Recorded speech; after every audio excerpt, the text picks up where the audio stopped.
Hello my dear student, welcome back to debit credit classes. ये है class 11th accountancy का chapter 18 provisions and reserves. जी हाँ, आज हम सीखने वाले हैं कि भाई प्रोविजंस क्या होते हैं और रिजर्व्स क्या होते हैं, और ये होने वाला है एक वन शॉट वीडियो। और बेटा ये बहुत ही इंपॉर्टेंट चैप्टर है हमारे अकाउंटेंसी के बेस को समझने के लिए, तो बिल्कुल भी मिस मत करना।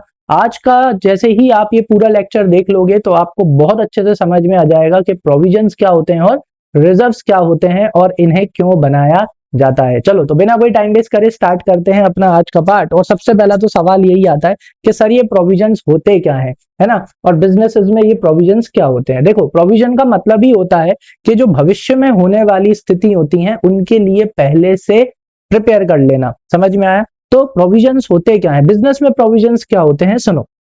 उसके लिए मैं आपको एक बड़ा ही सिंपल सा एग्जांपल बताता हूँ। ठीक है, अब जैसे क्या हो गया, मान के चलो आप बिजनेस कर रहे हो। ठीक है, अब बिजनेस करते करते 2 साल 3 साल 4 साल हो गए हैं, तो आपको क्या हो गया, एक्सपीरियंस हो गया है। ठीक है, अब पहले अभी जो मैं बोल रहा हूँ बस वो सुनो, फिर इस पे आ जाएंगे, अपने आप सब समझ में आ जाएगा। ठीक है, आप बिजनेस कर रहे हो, ठीक है, आपको 2-3 साल हो गए बिजनेस करते करते। अब जरा मुझे एक बात बताओ, क्या आप पूरा बिजनेस कैश पे कर सकते हो? नहीं कर सकते, पॉसिबल ही नहीं है। कम से कम 10% 20% बिजनेस तो आपको काय पे करना पड़ेगा, क्रेडिट पे करना ही पड़ेगा। नहीं सर हम नहीं करेंगे, अरे ऐसे कैसे नहीं करोगे बेटा। अगर तुमने कोई बिजनेस ओपन कर लिया तो तुम्हारे जो रिलेटिव्स हैं, खास तौर से जो क्लोज रिलेटिव्स हैं, उनमें से कोई ना कोई तो आ ही जाया करेगा कि अरे थोड़ा सा जरा कर लो यार, उधार कर लो, बाद में दे देंगे, कल दे देंगे, परसों दे देंगे। है कि नहीं, समझ रहे हो?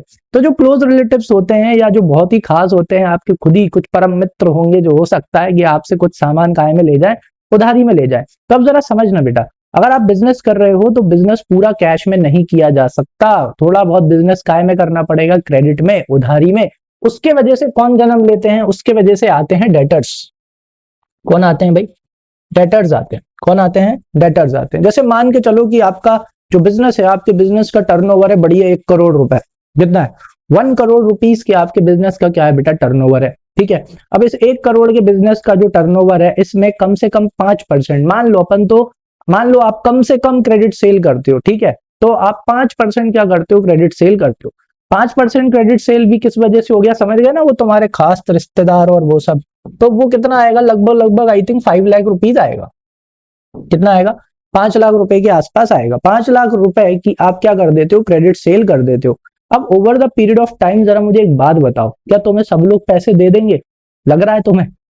नहीं देंगे, कोई ना कोई तो ऐसा होगा ही। यानी कि इस 5 लाख में भी कम से कम 5 या 10% ऐसा अमाउंट है, ऐसे लोग हैं जो आपके भले ही क्लोज रिश्तेदार हैं, दोस्त यार हैं, वो आपको पैसा वापस नहीं करेंगे। यानी कि डेटर्स की वजह से बेटा किन का जन्म होता है, बैड डेब्ट्स, बुरे डेब्ट्स। ठीक है, दो दीज आर इनरिकवरेबल डेब्ट्स, जो आपका पैसा क्या नहीं करने वाले भाई, वापस नहीं करने वाले। समझ में आया? क्लियर है? तो देखो, अब जैसे मान के चलते हैं, चलो इसका 10% नहीं, अपन 5% ही ले लेते हैं। तो 5% कितना आएगा, ज्यादा चांसेस कि कम से कम क्या हो सकते हैं, 5% के आपके क्या हो जाएंगे, बैड डेब्ट्स हो जाएंगे। यानी कितना, 25,000 रुपए। कितना, 25,000 रुपीज। ठीक है, अब देखने को तो ये लॉस कैसा लग रहा है, बड़ा ही छोटा सा लग रहा है 1 करोड़ के टर्नओवर के सामने, है कि नहीं। लेकिन बेटा ये जो छोटे छोटे लॉसेस होते हैं, क्या होते हैं, यस, ये जो छोटे छोटे लॉसेस होते हैं ना, ये बिजनेस में दीमक का काम करते हैं। काय का काम करते हैं, दीमक। जानते हो दीमक भाई साहब को? दीमक अगर कहीं लग जाए और उसका सही टाइम पे उपचार ना करो तो दीमक खा जाएगी उसको। समझ में आया? यस, पूरा खा जाएगी। चाहे बहुत बड़ा पेड़ हो, चाहे आपका डबल बेड हो, चाहे आपकी दीवार हो, दीमक इतनी बेकार होती है। समझ में आई बात? क्लियर है? तो ये जो छोटे छोटे लॉसेस होते हैं, जैसे हमने ये बैड डेब्ट्स ले लिए, क्या ले लिए, बैड डेब्ट्स ले लिए। मान के चलो हर साल आपके 25-30 हजार के बैड डेब्ट्स हो रहे हैं, तो आप अगर हिसाब लगाओगे तो 5 साल में अगर आपके 30-30 हजार के भी बैड डेब्ट हो गए तो 5 साल में 1.5 लाख रुपए का नुकसान हो गया। कितने का? 1.5 लाख का। तो अब समझना कि प्रोविजंस क्यों बनाए जाते हैं। आप जब बिजनेस कर रहे हो तो there are some known losses, आपको एक्सपीरियंस हो जाता है, करते करते आपको पता चल जाता है यार ये तो होना ही है ना, ये तो होना ही है। जैसे एग्जाम्पल के तौर पे वो कांच का काम नहीं करते कुछ लोग, कांच के गिलास, कांच का आइटम, ठीक है, ग्लास के आइटम। तो उन्हें एक चीज पता है कि अगर मैंने 1,000 यूनिट मंगाई है तो उनको पता ही है 10 यूनिट तो टूटेगी टूटेगी। वैसे ही बिजनेसेस में कुछ लॉसेस है जो कि हमको ऑलरेडी पता है कि भाई होगा ही होगा। जैसे कि अगर हमने क्रेडिट सेल करी है, क्या करिए, अगर हमने क्रेडिट सेल करी है तो देयर इज ए पॉसिबिलिटी कि कुछ लोग हैं जो पैसा वापस नहीं करेंगे। बैड डेट, सबसे पहला हमारा नॉन लॉस, सबसे पहला और मेरा सबसे फेवरेट कौन सा भाई, नॉन लॉस में हमारा जो सबसे पहला जो लॉस है वो क्या है भाई, बैड डेट्स। ठीक है, दूसरा क्या है, अगर आप बिजनेस कर रहे हैं, आपके पास एसेट्स हैं, तो वो एसेट्स क्या मांगेंगी, रिपेयर एंड रिन्यूअल्स, तो वो मांगेंगी ही मांगेंगी। और मान के चलो आप बहुत बड़े धन्ना सेठ हो, आपकी बहुत बड़ी फैक्ट्री है, 10-10 मशीनें लग रही हैं, धड़ाधड़ रोज चल रही हैं, तो उनका क्या कराना पड़ेगा, यस रिपेयर कराना पड़ेगा। वो भी क्या है, नॉन लॉस कह सकता हूं या नॉन एक्सपेंस कह सकता हूं। इसमें मैं लॉस क्यों बोल रहा हूं इसको, नॉन लॉस रिपेयर को, कभी कभी हो जाता है मेजर रिपेयर। आप खुद सोचो, आपके पास इतनी सारी मशीनें हैं, रोज इतनी सारी मशीनें चल रही हैं, कुछ मशीन में क्या आ सकता है, मेजर रिपेयर आ सकता है। और पिछले ही चैप्टर में मैंने सिखाया था provision for depreciation, this is also our non loss. हमें पता है कि हमने एसेट खरीदी, हम एसेट चलाए जा रहे हैं, तो because of wear and tear of the asset उसकी वैल्यू क्या होती जा रही है, कम होती जा रही है। तो these are also our known losses. ठीक है, हमको पता है भाई हर साल हमें क्या भरना है, टैक्स भरना है, अगेन नॉन लॉस। तो अब समझ में आया, क्लियर है। क्योंकि बेटा ये जो छोटे छोटे जो हमारे ये जो लॉसेस हैं, अगर मैं टैक्स को हटा दूं, किसको हटा दूं, टैक्स एक्स को हटा दूं, ठीक है, लेकिन जो ये हमारा डेप्रीशिएशन हो गया, बैड डेट हो गया, रिपेयर एंड रिन्यूअल्स हो गया, these are our known losses. और अगर इन लॉसेस का कुछ उपचार नहीं किया तो ये धीरे धीरे बिजनेस को क्या कर जाते हैं, खत्म कर देते हैं। समझ में आ गया। तो हम क्या है ये प्रोविजन, अब और अच्छे से समझ में आ जाएगा कि भाई हम क्या करते हैं बेटा, हमारे इन नॉन लॉसेस के लिए, किसके लिए, हमारे इन नॉन लॉसेस के लिए, जिनके बारे में हमें ऑलरेडी पता है कि आज नहीं तो कल ये होंगे, इनके लिए हम क्या करते हैं, हर साल हमारे प्रॉफिट में से कुछ पैसा निकालते हैं और इनके नाम का क्या बना देते हैं, प्रोविजन। जैसे कि provision for doubtful debt, provision for depreciation, provision for repair and renewals. यानी कि हम क्या करते हैं, इनके नाम की गुल्लकें बना देते हैं और हर साल प्रॉफिट में से कुछ पैसा निकालेंगे और इन गुल्लकों में डाल देते हैं। समझ में आई बात की नहीं आई। तो जैसे ही ये लॉस होते हैं, जैसे फॉर एग्जांपल हमने एक हमारी गुल्लक बना ली, क्या बना ली भाई, हमने एक गुल्लक बना ली और उस गुल्लक का नाम रखा हमने provision for provision for bad debts. काहे की गुल्लक बनाई भाई, प्रोविजन फॉर बैड डेट्स। अब हम क्या करेंगे, हर साल इस प्रोविजन को मेंटेन करके चलेंगे। मान के चलो कि हमने इस गुल्लक में प्रॉफिट में से पैसे निकाल निकाल के कितने रुपए इकट्ठे कर दिए, 10,000 रुपीज इकट्ठे कर दिए। ये गुल्लक हमने किसके लिए बनाई है बेटा, बैड डेट्स के लिए। तो जब भी बैड डेट्स होंगे, क्या होंगे, जब भी बैड डेट्स होंगे, यानी कि कुछ डेटर जो हमारा पैसा वापस नहीं करेंगे, तो उस लॉस को हम काय में से निकाल लेंगे, इस गुल्लक में से निकाल लेंगे। मान के चलो 4,000 रुपए, तो 4,000 रुपए हम इस गुल्लक से निकाल लेंगे। यानी कि ये जो हम प्रोविजंस बनाते हैं, क्या बनाते हैं, प्रोविजंस बनाते हैं हम फ्यूचर में होने वाले नॉन लॉसेस के लिए या नॉन लायबिलिटी के लिए। तो इससे क्या होता है, क्यों बनाते हैं, इसलिए बनाते हैं क्योंकि इससे हमारे बिजनेस की, हमारी कंपनी की क्या बन जाती है भाई, फाइनेंशियल पोजीशन स्ट्रांग हो जाती है और स्ट्रेंथन हो जाती है। ऐसे ही हम क्या बनाते हैं बेटा, रिजर्व्स। हमारे घर वाले भी तो क्या क्रिएट करके रखे हैं, आप लोगों की पढ़ाई के लिए, आप लोगों के रहने के लिए, और अच्छे से आपके पापा मम्मी ने क्या बना रखे होंगे, रिजर्व्स बना रखे होंगे। रिजर्व्स क्या होते हैं बेटा, reserves are created for unknown losses या अनसर्टेनिटीज। ये नोन के लिए बनाया जाता है, जिनके लिए, जिनके बारे में हमें ऑलरेडी क्या होता है, पता होता है कि नहीं। और ये किसके लिए बनाए जाते हैं, ये अननोन के लिए बनाए जाते हैं। यानी कि वो लायबिलिटीज या वो फ्यूचर में होने वाली अनसर्टेनिटीज, फ्यूचर में होने वाले लॉसेस, जिनके बारे में हमें कोई आइडिया ही नहीं है, उनके लिए हम क्या बना के चलते हैं बेटा, रिजर्व्स। समझ में आ गया, क्लियर है। तो ये both are created out of profits. ये कैसे बनाए जाते हैं, प्रॉफिट से और गेन से बनाए जाते हैं। इसका मतलब प्रोविजन का बैलेंस क्या होता है, क्रेडिट। ये भी मैंने डेप्रिसिएशन के टाइम पे बहुत अच्छे से समझ आया था। तो reserves are also created out of profits, तो इसका बैलेंस भी क्या होता है बेटा, क्रेडिट होता है कि नहीं। आ गई बात समझ में कि नहीं, क्लियर हो गया। चलो तो अब आगे स्टार्ट करते हैं। आई होप फटाफट अच्छे से समझ में आ जाएगा और इस पूरे चैप्टर को आज के आज क्या कर देना है, खत्म कर देना है। आ जाओ। तो सबसे पहले क्या दे रखा है बेटा, प्रोविजंस एंड रिजर्व्स। तो प्रोविजंस एंड रिजर्व्स, अगर कोई बिजनेस प्रोविजंस एंड रिजर्व्स बना रहा है, मतलब समझ जाना कि उस बिजनेस की फाइनेंशियल पोजीशन कैसी है भाई, स्ट्रांग है। समझ में आया। तो अपने बिजनेस की फाइनेंशियल पोजीशन को स्ट्रांग करने के लिए हम क्या करते हैं, पूरा का पूरा जो प्रॉफिट होता है वो हम हमारे जो ओनर्स होते हैं उनमें डिस्ट्रीब्यूट नहीं करते। समझ में आया। उसका कुछ जो प्रॉफिट होता है, उस प्रॉफिट का कुछ हिस्सा हम अलग से निकाल के रख लेते हैं, कुछ हिस्सा हम निकाल के रख लेते हैं किसके लिए बेटा, फ्यूचर में होने वाले नॉन लॉसेस के लिए, और कुछ हिस्सा हम निकाल के रख लेते हैं फ्यूचर में होने वाले अननोन लॉसेस के लिए या अननोन नीड्स के लिए। समझ में आया? नेक्स्ट, फिर उसके बाद में ये जो आप प्रोविजंस बना रहे हो, ये जो आप जो रिजर्व्स बना रहे हो, ये आप काय में से बनाते हो, ये आप बनाते हो करंट ईयर्स प्रॉफिट में से। इस साल जो भी प्रॉफिट होगा उस प्रॉफिट का कुछ हिस्सा निकालेंगे, प्रोविजन बना लेंगे, और कुछ हिस्सा निकालेंगे, क्या बना लेंगे, रिजर्व्स बना लेंगे। क्यों बना रहे हैं, समझ में आ रहा है? क्योंकि फ्यूचर में होने वाले लॉसेस के लिए हम पहले से ही क्या करके रख रहे हैं, पैसा अलग से निकाल के रख रहे हैं। मतलब अगर फ्यूचर में उस तरह का कोई लॉस होगा तो हम बढ़िया उधर से पैसे लेंगे और उस लॉस की भरपाई कर लेंगे। तो हमारे बिजनेस के ऊपर ज्यादा असर पड़ेगा? बिल्कुल नहीं पड़ेगा।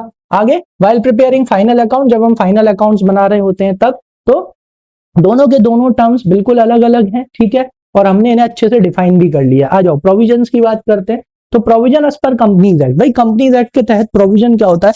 प्रोविजन वो होता है जिसमें आपने अमाउंट कैसी रख रखी है, अलग से रख रखी है, काय के लिए, डेप्रीशिएशन के लिए, डेप्रीशिएशन लगाने के लिए, रिन्यूअल्स के लिए, या losses in the value of asset. जैसे कि आपको पता ही है, हमको पता है भाई इतने साल की भी जरूरत नहीं है कि भाई जब आप बिजनेस करोगे, और मान के चलो अगर आप मैन्युफैक्चरर हो तो आप मशीन चलाओगे, तो आपको पता है कि भाई वो मशीन की वैल्यू तो हर साल कम हो ही रही है। This is non loss. आप मोबाइल चला रहे हो, जिस लैपटॉप में या जिस मोबाइल में आप ये वीडियो देख रहे हो, आपको पता है कि भाई कंटिन्यूसली इसकी वैल्यू क्या होती जा रही है, डिक्रीज होती जा रही है। This is a non loss. तो उसके लिए हम क्या बनाते हैं, provision. Provision for depreciation, provision for renewal. जो आपके घर में एसेट्स हैं या आपकी फैक्ट्री में जो एसेट्स होंगी वो कंटिन्यूसली चल रही हैं, तो उन्हें टाइम टू टाइम क्या चाहिए, रिन्यूअल चाहिए। उसके लिए क्या चाहिए, पैसा चाहिए। तो हम हर साल प्रॉफिट में से कुछ पैसा निकालते हैं और एक प्रोविजन बनाते हैं, प्रोविजन फॉर रिन्यूअल्स। तो जब उस एसेट को रिन्यू करने की जरूरत पड़ती है, जब उसकी अच्छी खासी तेज मरम्मत करने की जरूरत पड़ती है, तो अपन उस प्रोविजन में से बढ़िया पैसा निकालेंगे और एसेट को रिन्यू करा लेंगे चकाचक। क्या हमारे बिजनेस की फाइनेंशियल पोजीशन पे कोई असर पड़ेगा? नहीं। ऑलरेडी गुल्लक बना रखी थी, उसमें से पैसे ले लिए। नेक्स्ट क्या आएगा, loss in the value of asset, ये डेप्रीशिएशन। एक और इसमें और ऐड कर देते हैं भाई हमारा bad debts, provision for bad debts या प्रोविजन फॉर डाउटफुल डेब्ट्स। ये भी हमें पता है कि अगर हम बिजनेस कर रहे हैं तो हमको क्रेडिट में बेचना ही पड़ेगा, और अगर हमको क्रेडिट में बेचना पड़ेगा तो बैड डेब्ट्स ऑब्वियस सी बात है 5% मिनिमम मान लो बैड डेब्ट्स होंगे ही होंगे। समझ में आया? तो उसके लिए हम क्या बना लिया भाई, प्रोविजन बना लिया कि अगर बैड डेब्ट्स हो गए तो भाई इस लॉस के पैसे हम उस प्रोविजन में से निकाल लेंगे, हमारे बिजनेस की फाइनेंशियल पोजीशन पे असर नहीं पड़ेगा। Then a known liability whose exact amount is not yet certain. समझ में आया? तो प्रोविजंस वो होते हैं जो कि एक नॉन लायबिलिटी होती है, लेकिन इस नॉन लायबिलिटी की या इस नॉन लॉस की हमको एग्जैक्ट फिगर नहीं पता होता। क्या नहीं पता होता? एकदम एग्जैक्ट फिगर नहीं पता। जैसे मैं बोल रहा हूँ ना बैड डेब्ट, बैड डेब्ट, तो लेकिन क्या मैं ऐसा बोल सकता हूँ कि इस साल हमारे जो बैड डेब्ट्स होंगे वो 3,334 रुपए के ही होंगे? एग्जैक्ट अमाउंट बोल सकता हूँ? बिल्कुल नहीं बोल सकता। आप भी नहीं बोल सकते कि सर मेरे बिजनेस में इस साल इतने के ही बैड डेब्ट होंगे, नहीं। तो प्रोविजंस वो होते हैं, provisions are those known liabilities whose value cannot be accurately, you cannot जज इट। आप एक्यूरेटली बिल्कुल जज नहीं कर सकते कि भैया इतना ही आपका क्या होगा, वो नॉन लायबिलिटी होगी, ठीक है, जिसका आप एग्जैक्ट अमाउंट, कैसा amount, exact amount is not yet certain. समझ में आया? क्लोज, कि भाई हाँ 5,000 हो सकते हैं, 10,000 हो सकते हैं, तो उससे ज्यादा भी हो सकते हैं, उससे कम भी हो सकते हैं, लेकिन हम उस लायबिलिटी को एकदम एग्जैक्ट क्या नहीं कर सकते बेटा, यस एग्जैक्ट हम असरटेन नहीं कर सकते। तो अगर sorry, if the amount of non liability can be estimated accurately, अगर आप नॉन लायबिलिटी को एक्यूरेटली क्या कर सकते हो, एस्टिमेट कर सकते हो, तो फिर तो वो क्या हो गई, फिर तो वो लायबिलिटी हो गई, फिर वो क्या नहीं है, फिर वो प्रोविजन नहीं है। समझ में आया? नेक्स्ट, अगर अब क्या होता है बेटा, कभी कभी गलती से प्रोविजंस कैसे बन जाते हैं, ज्यादा बन जाते हैं। अगर गलती से प्रोविजन ज्यादा बन गया तो फिर क्या होगा बेटा, जो एक्स्ट्रा अमाउंट आपने ज्यादा बना दिया उसे किसकी तरह ट्रीट किया जाएगा, रिजर्व की तरह क्रिएट किया जाएगा। हो सकता है आपको सिर्फ 10,000 के प्रोविजन की जरूरत थी, लेकिन गलती से 15,000 का प्रोविजन बन गया है, तो वो जो 5,000 का जो एक्स्ट्रा अमाउंट है उसे किसकी तरह ट्रीट किया जाएगा, रिजर्व की तरह ट्रीट किया जाएगा, ठीक है।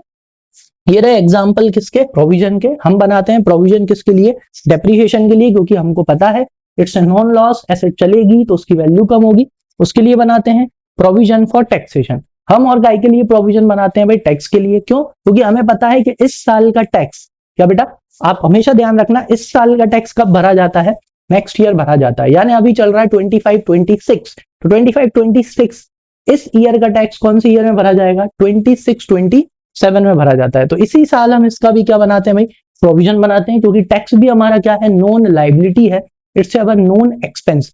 ठीक है, इस साल की इनकम के ऊपर हमको अगली साल क्या भरना है, टैक्स भरना ही है। तो इसी साल के प्रॉफिट में से हम क्या निकाल लेते हैं, कुछ पैसा निकाल के हम इस प्रोविजन फॉर टैक्सेशन नामक गुल्लक में डाल देते हैं, और फिर अगली साल जब हमको टैक्स भरना होगा तो उस गुल्लक में से हम बढ़िया पैसा निकालेंगे प्रोविजन फॉर टैक्स में से, और हम क्या भर देंगे, हमारा टैक्स भर देंगे। साथ ही साथ मैचिंग कॉन्सेप्ट भी क्या कर लिया हमने यहाँ पे फॉलो कर लिया। ठीक है, क्योंकि जिस साल आप रेवेन्यू जनरेट कर रहे हो उसी साल क्या रिकॉर्ड होना चाहिए, उसका एक्सपेंस भी रिकॉर्ड होना चाहिए। ठीक है, और क्या बनाते हैं भाई, provision for bad and doubtful debts. अभी यार बताया था बैड डेब्ट्स, डाउटफुल डेब्ट्स, मतलब कि क्यों, क्योंकि भाई हमारे को क्या रहता है, डाउट रहता है, पैसा आ भी सकता है और नहीं भी आ सकता, तो इसलिए हम इनके लिए क्या बना लेते हैं, बैड डेब्ट्स के लिए हम बना लेते हैं प्रोविजन। ठीक है, अगर बैड डेब्ट्स होगा तो इसमें से हम पैसा निकाल लेते हैं। नेक्स्ट क्या बेटा, provision for discount on debtors. Yes, जो हमारे जो डेटर्स हैं, कुछ डेटर्स अगर टाइम से पहले पैसा देते हैं तो उनको क्या देना पड़ता है, मजबूरी में यस डिस्काउंट देना पड़ता है, तो उसकी वजह से हमारा लॉस हो जाता है। तो इस तरह के लिए भी, उसके लिए भी हम क्या बना लेते हैं, प्रोविजन बना लेते हैं। Next, provision for repairs and renewals of asset. यानी कि आपने क्या करा बेटा, अगर आपकी फैक्ट्री है, अगर आपके पास है फिक्स एसेट्स हैं, आपके पास है मशीन्स हैं और वो कंटिन्यूसली रन करती हैं बेटा, तो आपको इनके लिए क्या बना लेना चाहिए, प्रोविजंस बनाना चाहिए। किसके लिए, रिपेयर्स और रिन्यूअल्स के लिए। समझ में आया क्यों, क्योंकि ये नॉन लॉस है। आप प्रैक्टिकली सोच के देखो, क्योंकि आज नहीं तो कल ये जो आपकी मशीन्स चल रही हैं इनको रिपेयर कराना पड़ेगा, इनको रिन्यूअल कराना ही पड़ेगा, इनके मेजर पार्ट्स क्या होंगे, चेंज होंगे ही। इसलिए हम क्या बनाते हैं, provision for repairs and renewals बनाते हैं।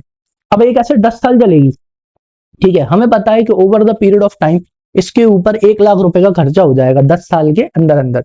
तो हम क्या करेंगे, 10,000 रुपए हर साल का में से निकालेंगे, प्रॉफिट में से निकालेंगे और provision for repair and renewals में डालते जाएंगे। हर साल 10,000 10,000 10,000 निकालते जाएंगे। जैसे जैसे उसका रिपेयर होता जाएगा उसी गुल्लक में से पैसे निकालेंगे और रिपेयर करा लेंगे। अब शुरू शुरू में क्या होता है, एसेट होती है बड़ी चकाचक बेहतरीन, शुरू शुरू में खर्चे कम होते हैं, रिपेयर कम होता है, रिन्यूअल कम होता है, तो आपके उस प्रोविजन में ज्यादा पैसा एडअप होता जाएगा। और फिर 7वें 8वें 9वें साल में जब एसेट पुरानी हो जाती है तब खर्चा कैसा होगा, तब उस पर ज्यादा खर्चा आएगा। तो उस टाइम पे आपके पास में उसमें ज्यादा पैसा होगा, तो आप क्या करोगे, बढ़िया उसमें से पैसा उठाओगे, अपनी एसेट को क्या कराओगे, बढ़िया रिपेयर कराओगे, बढ़िया चालू हो जाएगी चकाचक प्रोडक्शन एक्टिविटी वापस से चालू। समझ में आया, इससे आपकी प्रोडक्शन नहीं रुकेगी। लेकिन मान के चलो अगर आपने ये नहीं बनाया, क्या नहीं बनाया, या आपने ये प्रोविजंस नहीं बनाए, अगर आपने ये प्रोविजंस नहीं बनाया ना बेटा, तो ये सारे के सारे लॉसेस, क्या ये सारे के सारे लॉसेस बार बार कहाँ जाएंगे, यस ये सारे के सारे losses bar bar profit and loss account में जाएंगे, जिसकी वजह से आपका जो प्रॉफिट है वो कैसा दिखेगा बेटा, फ्लक्चुएटिंग। कैसा दिखेगा, फ्लक्चुएटिंग दिखेगा। आपके फाइनेंशियल स्टेटमेंट्स स्टेबल नहीं दिखेंगे, और इस तरह के बिजनेस में बेटा कोई इन्वेस्टर पैसा नहीं लगाएगा। तो इसलिए भी हम प्रोविजंस बनाते हैं। खुद सोचो ना, अगर मान के चलो कि आपके पास ये नहीं है, मतलब आपके पास एक गुल्लक नहीं है जिसमें 70-80 हजार रुपए नहीं पड़े, काय के लिए, रिपेयर और रिन्यूअल्स के लिए, और ऐसे में आपकी एसेट क्या हो जाती है, खराब हो जाती है, तो आपको 70-80 हजार रुपए आपके जेब में से एकदम से निकाल के देने पड़ेंगे, और वो थोड़ा सा फाइनेंशियल बर्डन आपकी पॉकेट पे लगेगा। समझ में आया। चलो कैरेक्टरिस्टिक्स की बात करते हैं, वो गलती से लिखा हो गया था उस पे, ठीक है, कंपनी एडिट कर रहा था ना। चलो आ जाओ, तो कैरेक्टरिस्टिक्स ऑफ प्रोविजंस। प्रोविजन के कैरेक्टरिस्टिक्स क्या होते हैं, सबसे पहला तो यही होता है कि भाई इसे काय के लिए बनाया जाता है बेटा, नॉन लाइबिलिटी के लिए बनाया जाता है। प्रोविजंस की हम एग्जैक्ट, यानी ये जो नॉन लाइबिलिटी रहते हैं या जो ये हमारे नॉन एक्सपेंसेस रहते हैं, इनके हम एग्जैक्ट अमाउंट क्या नहीं कर सकते, जज नहीं कर सकते, सर्टेन नहीं कर सकते। ठीक है, क्लियरली लिखा है, liability is known but it's exact amount is uncertain. हम एग्जैक्ट अमाउंट पता कर ही नहीं सकते कि भाई बेड डेफ होंगे कितने के होंगे पता नहीं, रिपेयर होगा कितने का होगा पता नहीं, अप्रॉक्स पता होता है हमको, बस एग्जैक्ट नहीं पता होता। ठीक है, और प्रोविजन क्या होता है बेटा, प्रोविजन होते हैं चार्ज अगेंस्ट प्रॉफिट। क्या होते हैं, प्रोविजंस होते हैं charge against profit. Yes, companies act 2013 ने अलाउ किया है प्रॉफिट के विरुद्ध जाके, कहां जाके, यस प्रॉफिट के विरुद्ध जाके, यानी लॉस भी हो जाए तो भी क्या बना सकते हो, प्रोविजन बना सकते हो। अरे सर लेकिन ऐसे तो ये लोग क्या करेंगे, बढ़िया ज्यादा ज्यादा बनाएंगे, लॉस दिखाएंगे और इनकम टैक्स नहीं भरेंगे। नहीं बेटा, जब इनकम टैक्स भरने की बारी आती है ना, तो ये जो रिजर्व्स होते हैं, प्रोविजंस होते हैं, उन्हें वापस से ऐड करके फिर टैक्सेबल इनकम निकाली जाती है। ठीक है, तो उधर कोई दिक्कत वाली बात नहीं है, टैक्स तो वो ले ही लेंगे। प्रोविजंस को वापस से ऐड करवा देते हैं, रिजर्व्स को वापस से क्या करा देते हैं, ऐड करा देते हैं टैक्सेबल इनकम निकालने के लिए, ठीक है। लेकिन आप जब क्या बनाते हो, अपने फाइनेंशियल स्टेटमेंट्स बना रहे होते हो, प्रॉफिट एंड लॉस अकाउंट बना रहे होते हो, तो उस टाइम आपको कंपनीज एक्ट 2013 ने बिल्कुल आपको इजाजत दी है कि भाई आपके अगर लॉस भी हो रहा है तो भी आप क्या बना सकते हो, प्रोविजंस बना सकते हो। प्रोविजंस क्या होते हैं बेटा, चार्ज अगेन प्रॉफिट होते हैं, समझ में आ गया, मतलब लॉस भी हो रहा हो तो भी आप क्या बना सकते हो, प्रोविजंस बना सकते हो। ऐसा रिजर्व के केस में नहीं होता। तो प्रोविजंस की वजह से क्या होता है बेटा, प्रोविजंस की वजह से अपना जो करंट ईयर का प्रॉफिट होता है वो कम हो जाता है। Is used when the loss actually occurs so future profits is not affected, ठीक है। अच्छा ये वाली line, provisions reduce current years profit, provision से करंट ईयर का प्रॉफिट कम हो जाता है। And is used when loss actually occurs so future profit is not affected. अब हमने क्या करा, आज जैसे मैंने आपको provision for repair and renewals का बताया था, हर साल हम 10-10 हजार रुपए निकालते गए, ठीक है। पहला साल, दूसरा साल, तीसरा साल, चौथा साल, पांचवा साल, छठा साल, सातवें साल, तो ऐसे 70-80 हजार रुपए उसमें इकट्ठे हो गए होंगे। मान के चलो बीच बीच में थोड़ा थोड़ा रिपेयर रिन्यूअल्स भी हो भी रहा होगा, तो भी कम से कम उसमें 40-50 हजार रुपए तो आपके उस provision for repair and renewals में बचे होंगे। अब अगर कोई मेजर रिपेयर आ जाता है तो आप क्या करोगे, क्या आपका प्रॉफिट कम होगा? नहीं होगा। फ्यूचर में प्रॉफिट कम होगा? नहीं होगा, क्योंकि आपके पास उस रिपेयर एंड रिन्यूअल्स के लिए प्रोविजन, आपकी वो गुल्लक में पैसे हैं, provision for repair and renewal वाली गुल्लक में पैसे हैं, तो आप उसमें से वो 40-50 हजार रुपए निकाल के बढ़िया अपनी एसेट का क्या कर लोगे, रिपेयर करा लोगे, मशीन का रिपेयर करा लोगे। तो इससे आपके जो फ्यूचर के जो प्रॉफिट्स हैं उनके ऊपर असर नहीं पड़ेगा और अपने बढ़िया प्रॉफिट कैसे दिखेगा, स्टेबल। समझ में आ गया? चलो नेक्स्ट, फिर उसके बाद में इंपॉर्टेंस पढ़ते हैं फटाफट प्रोविजन के, प्रोविजन के इंपॉर्टेंस क्या क्या है। सबसे पहला इंपॉर्टेंस है बेटा to ascertain the true net profit of the business. Provision से क्या होता है, प्रोविजन से आपको अपने बिजनेस का एकदम सही क्या पता चल जाता है, नेट प्रॉफिट पता चल जाता है। All expected expenses and losses of the years are included. क्यों? क्योंकि हम इस साल के प्रॉफिट में से हम प्रोविजंस बनाते हैं, यानी कि हम जितने भी एक्सपेक्टेड एक्सपेंसेस होते हैं, जितने भी एक्सपेक्टेड लॉसेस होते हैं फ्यूचर में, उनके लिए हम पैसा निकाल लेते हैं। तो इससे इस साल का हमें सही प्रॉफिट और लॉस पता चलता है। नेक्स्ट क्या दे रखा है, to ascertain the true financial position of the business. इससे हमारे बिजनेस की सही फाइनेंशियल पोजीशन हमको पता चल जाती है। क्यों? क्योंकि proper provisions give a fair balance sheet. अगर आपने सही सही प्रोविजंस बनाए हैं, provision for doubtful debts, provision for repair and renewals, provisions for depreciation, provision for taxation, तो अगर आपने बिल्कुल सही सही प्रोविजंस बनाए हैं तो आपकी जो बैलेंस शीट होती है वो एकदम सही फाइनेंशियल पोजीशन डिपिक्ट करती है, एकदम बताती है। नेक्स्ट क्या है, to provide for known losses in the future.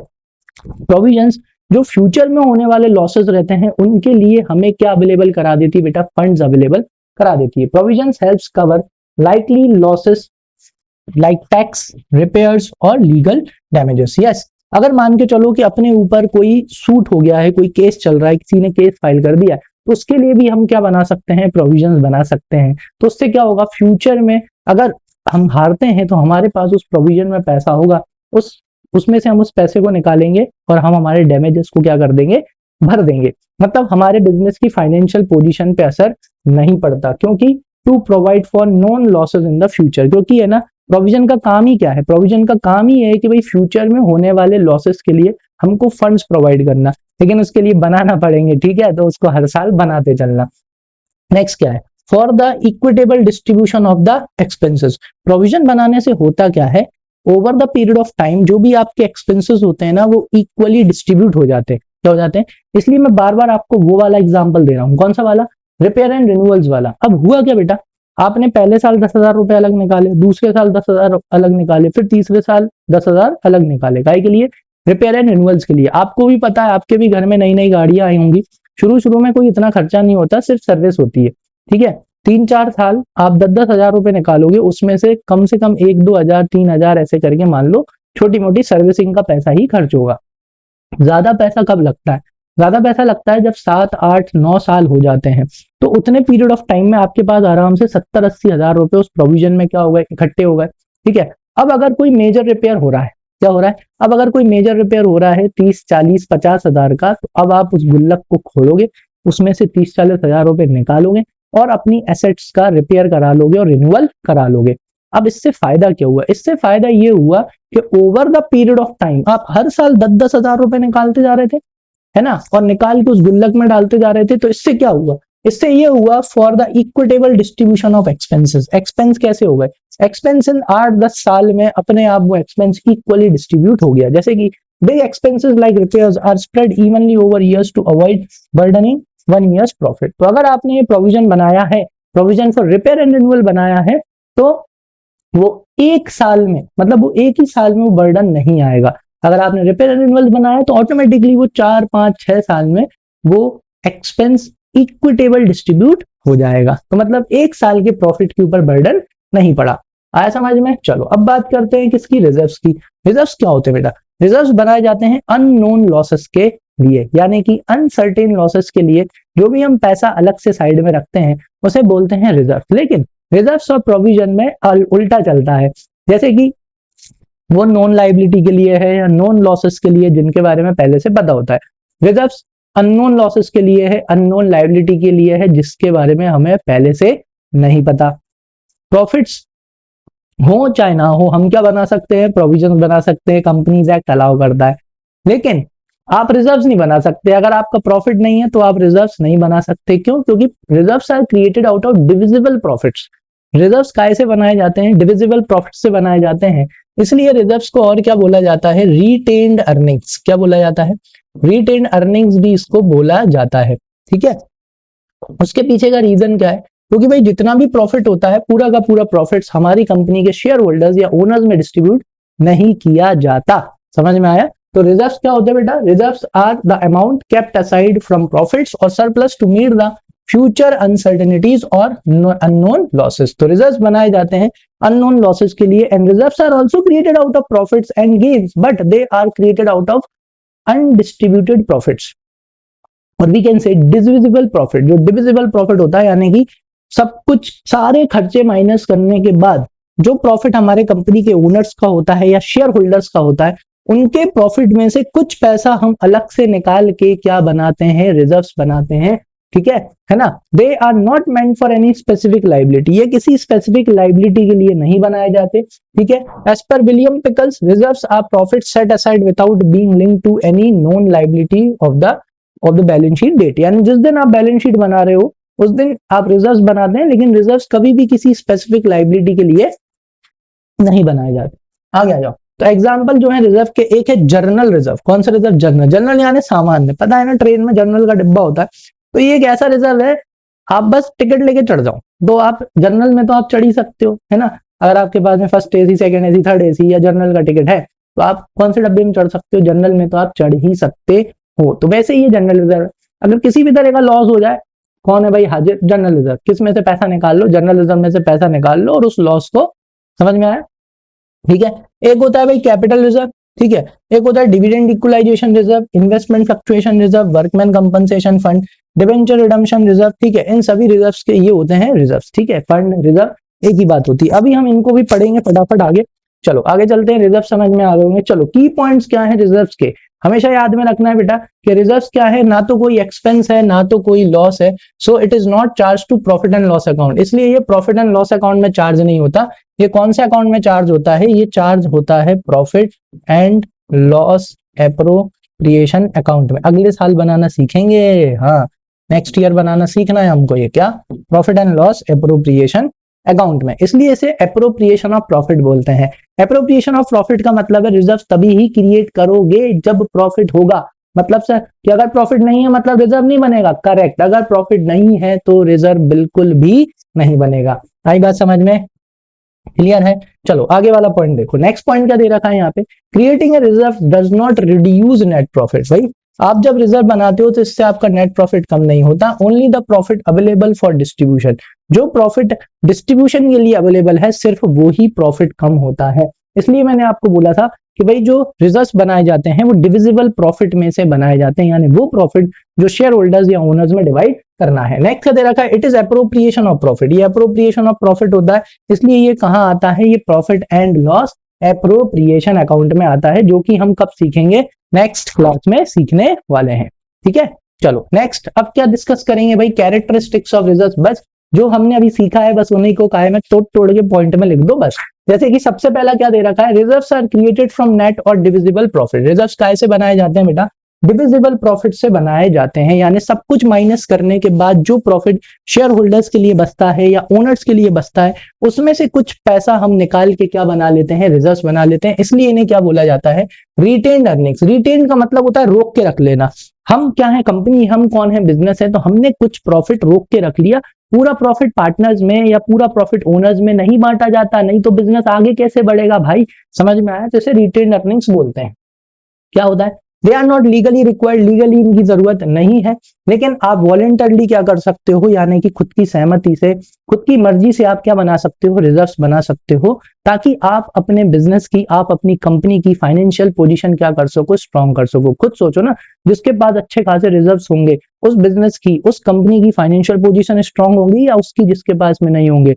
याद करो कोरोना, क्या करो, कोरोना, कोरोना में बेटा कितने बिजनेसेस बंद हो गए, उसके पीछे का रीजन क्या था, यस इनके पास में सफिशिएंट रिजर्व्स नहीं थे। समझ में आया। तो अगर अपने बिजनेस की फाइनेंशियल पोजीशन स्ट्रॉन्ग करनी है तो आप रिजर्व्स बना सकते हो, वॉलंटरली, कंपलसरी नहीं है, लीगली रिक्वायर्ड नहीं है, ठीक है। नेक्स्ट का दे रखा है, जो रिजर्व्स होते हैं वो किसके लिए होते हैं बेटा, अननोन फ्यूचर लॉसेस के लिए होते हैं, नॉट फॉर नोन लाइबिलिटीज। ये नॉन लाइबिलिटीज के लिए नहीं बनाए जाते, ना ही डेप्रिसिएशन के लिए, ठीक है। दे आर ओनर्स फंड, ये किसका पैसा होता है बेटा, क्योंकि रिजर्व्स किससे बनाया जा रहा है, प्रॉफिट से बनाया जा रहा है, गेन से बनाया जा रहा है। आपको पता है, चिल्ला चिल्ला के कितनी बार बता चुका हूं कि all the profits, all the gains are belongs to owner. किसका होता है, ओनर का होता है। तो इसलिए ये ओनर का फंड होता है, जैसे कि कैपिटल होता है। और ये किस तरफ आता है बेटा, लाइबिलिटी साइड, क्योंकि मैंने अभी हाल बताया था कि रिजर्व्स कैसे बनाए जाते हैं भाई, रिजर्व्स बनाए जाते हैं प्रॉफिट से। तो अगर रिजर्व्स प्रॉफिट से बनाए जाते हैं तो इनका बैलेंस क्या होता है, क्रेडिट। समझ में आई बात की नहीं आई, क्लियर है। जैसे कि आप लोग हो बेटा, जैसे कि आप लोग कुछ रघुवंशी हो गए, आप लोग कुछ गुप्ता हो गए, कुछ जैन हो गए, क्यों, क्योंकि भाई आपको बनाने वाले भी कौन है, वही है। तो इसलिए जैसे यहाँ पे प्रॉफिट से क्या बनाया गया बेटा, रिजर्व्स बनाए गए हैं, गेन से क्या बनाया गया है, रिजर्व्स बनाए गए हैं। तो जब उनका बैलेंस क्रेडिट है तो ऑब्वियस सी बात है, रिजर्व्स का बैलेंस भी क्या होगा, क्रेडिट ही होगा। और ये हमारे लिए क्या है भाई, लाइबिलिटी। क्रेडिट क्या होती है बेटा, लाइबिलिटी, क्योंकि आज नहीं तो कल जब भी बिजनेस बंद होगा, कंपनी बंद होगी, तो ये पैसा हमको किसको देना पड़ेगा भाई, हमारे ओनर्स को, हमारे शेयर होल्डर्स को हमको ये पैसा वापस करना पड़ेगा, क्योंकि ये पैसा उनका है, अपना नहीं, ठीक है। इसलिए ये लाइबिलिटी साइड में दिखता है, कहां, बैलेंस शीट में। When reserves are invested outside, हाँ ये वाला पॉइंट और अच्छे से समझो। अगर आपने कोई रिजर्व्स को बाहर इन्वेस्ट किया है तो उससे होने वाला जो भी फायदा है वो उसी रिजर्व में वापस से डाला जाता है, ठीक है। और उसे बोला जाता है, they are called reserve fund. अगर आपने कोई रिजर्व को बाहर इन्वेस्ट किया है उसको क्या बोला जाता है, उसको रिजर्व फंड बोला जाता है। समझ में आया। नेक्स्ट, इसके बाद में आ जाओ, इंपॉर्टेंस ऑफ रिजर्व्स। रिजर्व्स के कुछ इंपॉर्टेंस देख लेते हैं फटाफट। जैसे कि मीट अनएक्सपेक्टेड लॉसेस। रिजर्व्स हम क्यों बनाते हैं, क्योंकि फ्यूचर में होने वाले जो अनएक्सपेक्टेड, जिनके बारे में हमें कुछ आइडिया नहीं होता, अगर वो लॉस हो जाए तो उनके लिए हम रिजर्व्स बनाते हैं, ठीक है। तो रिजर्व्स हेल्प्स कवर, तो रिजर्व्स हमारी हेल्प करता है उन लॉसेस को कवर करने में जिनके बारे में हमें कोई आइडिया ही नहीं था कि भाई ये लॉस हो सकते हैं। समझ में आ गया। जैसे कि फॉर एग्जांपल अर्थक्वेक आ गया, फ्लड आ गया, है ना, जैसे कोरोना आ गया था। तो इस तरह के लॉसेस के बारे में, मतलब इस तरह के जो अनएक्सपेक्टेड लॉसेस हैं उनके बारे में बेटा हमें बिल्कुल आइडिया नहीं होता। तो उस तरह के लॉसेस को कवर करने के लिए, उस तरह के एब नॉर्मल लॉसेस को कवर करने के लिए क्या बनाते हैं, हम रिजर्व बनाते हैं। ये बहुत इंपॉर्टेंट है। स्ट्रेंथन फाइनेंशियल पोजीशन, भाई रिजर्व्स और क्या करते हैं, रिजर्व्स हमारी कंपनी के, हमारे बिजनेस की फाइनेंशियल पोजीशन को और स्ट्रॉन्ग करते हैं। सो दे आर रिटेन्ड प्रॉफिट्स।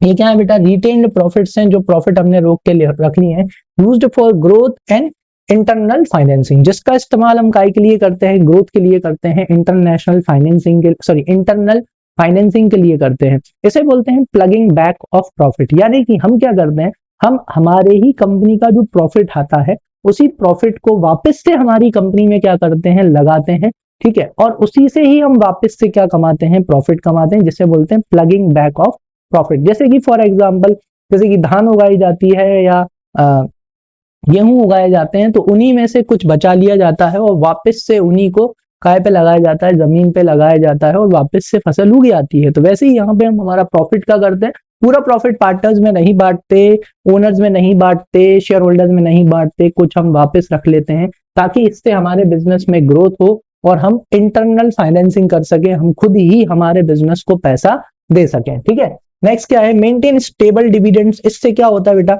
इससे हम हमारे जो, अब तुम खुद सोचो बेटा, कंपनी में पैसा किसका लगता है, शेयर होल्डर्स का।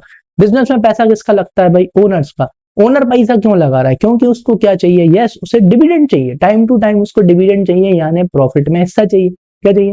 प्रॉफिट में हिस्सा। लेकिन आपको पता ही है बेटा कि हर दिन सुहानी शाम नहीं होती, या हर दिन सूरज नहीं निकलता, कभी बारिश भी होती है तो कभी आंधी तूफान भी आते हैं। तो वैसे ही बिजनेस में भी होता है। बिजनेस में ये नहीं हर साल प्रॉफिट हो रहा है, मजे ही मजे, नहीं। बिजनेस में कभी कभी तो बहुत अच्छा चलता है, बहुत अच्छा प्रॉफिट होता है। तो जब आपका बिजनेस अच्छा चल रहा है, जब आप अच्छा प्रॉफिट कमा रहे हो, तो कुछ प्रॉफिट निकाल के हम अलग से रख लेते हैं बढ़िया साइड में, क्या बना लेते हैं? रिजर्व। ठीक है, इस रिजर्व का नाम होता है डिविडेंड इक्वलाइजेशन रिजर्व करके हम एक रिजर्व बना लेते हैं जब अच्छा चल रहा है, बढ़िया प्रॉफिट हो रहा है। क्यों? क्योंकि हमें पता है आज अच्छा चल रहा है, कल हो सकता है ऐसा दिन आएगा जब रेनी डेज होंगे, यानी जब हमारा बिजनेस आंधी तूफानों से जूझ रहा होगा, तब शायद प्रॉफिट कम होगा या हो सकता है लॉस हो जाए। तो उस टाइम पे जो हमारे इन्वेस्टर्स हैं, जो हमारे कंपनी के ओनर्स हैं, शेयर होल्डर्स हैं, अगर आपने उन्हें डिविडेंड नहीं दिया तो वो नाराज हो जाएंगे। समझ में आया? तो ऐसे टाइम के लिए हम ये रिजर्व बना लेते हैं, और जब हमारा प्रॉफिट कम होता है या लॉस हो रहा होता है, खास तौर से जब प्रॉफिट कम हो रहा है, तो तब हम इस रिजर्व का इस्तेमाल करते हैं हमारे शेयर होल्डर्स, हमारे ओनर्स को क्या देने में? डिविडेंड देने के लिए। ठीक है, तो रिजर्व हेल्प्स पे स्टडी डिविडेंड्स। अगर आपके पास रिजर्व्स हैं तो आप बिल्कुल स्टडीली हर साल, चाहे प्रॉफिट हो रहा हो, चाहे प्रॉफिट ज्यादा हो रहा हो, चाहे प्रॉफिट कम हो रहा हो, तो आपके पास ये रिजर्व्स है, तो आप उस रिजर्व में से बढ़िया क्या देते रहोगे? सबको डिविडेंड देते रहोगे, इवन व्हेन प्रॉफिट्स आर लो, भले ही प्रॉफिट्स कैसे हो, कम हो आपके पास। इस रिजर्व का नाम होता है डिविडेंड इक्वलाइजेशन रिजर्व, क्योंकि लॉस में तो डिविडेंड देने की जरूरत नहीं होती। जब प्रॉफिट कम हो रहा हो तब आप उनको बढ़िया, जो आप डिविडेंड देते आ रहे हो, आराम से आप उन्हें वही डिविडेंड दे सकते हो। ठीक है, नेक्स्ट क्या दे रखा है? Meet specific future needs. ठीक है, रिजर्व से आप क्या कर सकते हो? कुछ स्पेसिफिक फ्यूचर में जो आपकी नीड्स होती हैं, आप उन्हें क्या कर सकते हो? मीट कर सकते हो।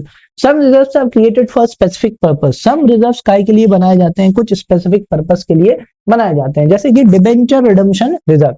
ठीक है, क्या बनाया जाता है? Debenture redemption reserve. सर ये डिबेंचर क्या होते हैं? सुनो, डिबेंचर वो होते हैं जो कंपनी को, मतलब डिबेंचर होल्डर, क्या डिबेंचर होल्डर के कौन होते हैं? Debenture holder. बेटा ये डिबेंचर होल्डर वो होते हैं जो कंपनी को, आपके बिजनेस को पैसा उधार देते हैं, और after the period of 5 years और 10 years इनको, इनका पैसा क्या करना पड़ता है? हमको वापस करना होता है। तो इनका पैसा वापस करने के लिए हम एक क्या बना लेते हैं? रिजर्व बना लेते हैं। क्या बना लेते हैं? रिजर्व बना लेते हैं, ताकि 5 या 10 साल बाद हमारे पास उतना पैसा इकट्ठा हो जाए जितना हमें इन्हें वापस करना है। ठीक है, so where funds are built over the time to repay the debentures. तो डिबेंचर्स को रीपे करने के लिए हम क्या बना लेते हैं? रिजर्व बना लेते हैं। ठीक है, तो टाइप्स होते हैं रिजर्व्स के, एक होते हैं रेवेन्यू रिजर्व्स, एक होते हैं कैपिटल रिजर्व्स। रेवेन्यू रिजर्व्स दो तरह के होते हैं, जनरल रिजर्व और स्पेसिफिक रिजर्व्स। ठीक है, चलो, तो रेवेन्यू रिजर्व्स क्या होते हैं? रेवेन्यू रिजर्व्स वो रिजर्व्स होते हैं जो कि day to day earning, day to day जो हमारी अर्निंग होती है, जो प्रॉफिट होता है, उससे बनाए जाते हैं। उन्हें क्या बोला जाता है? उन्हें रेवेन्यू रिजर्व्स बोला जाता है। लेकिन कैपिटल रिजर्व्स वो रिजर्व्स होते हैं जो कैपिटल गेन, कभी कभार होने वाले फायदे, कैसे? कभी कभार होने वाले फायदे से जो रिजर्व्स बनाए जाते हैं, उन्हें कैपिटल रिजर्व बोला जाता है। जैसे for example gain on sale of asset. क्या आप अपने बिजनेस की एसेट रोज रोज बेचोगे? रोज रोज बेचोगे तो बिजनेस क्या हो जाएगा? खाली हो जाएगा। अगर एसेट कैसे बेची जाती? कभी कभार बेची जाती, तो उसके ऊपर जो क्या हो रहा है? प्रॉफिट हो रहा है, गेन हो रहा है, उससे आप क्या बना सकते हो? कैपिटल रिजर्व बना सकते हो। आ गई बात समझ में कि नहीं आई? ठीक है, ये सबसे अच्छा एग्जाम्पल है, क्योंकि अभी तक आपको इतनी ही चीज पता है, इसलिए मैंने ये वाला एग्जाम्पल आपको दिया। एक और एग्जाम्पल बताता हूँ। मान के चलो आपने कोई रनिंग बिजनेस खरीद लिया। क्या खरीद लिया? Running business. अब उस रनिंग बिजनेस की जो कीमत निकल के आ रही थी, वो निकल के आ रही थी 50 लाख। उस बिजनेस की जो टोटल नेटवर्क कीमत निकल के आ रही थी 50 लाख निकल के आ रही थी, लेकिन सामने वाले ने जल्दबाजी में आपको वो बिजनेस 45 लाख में ही बेच दिया। कितने बेच दिया? 40। क्या इस तरह का फायदा आपको हर कभी होगा? नहीं, कभी कभार ही होगा ना, ऐसी डील कभी कभार ही मिलेगी।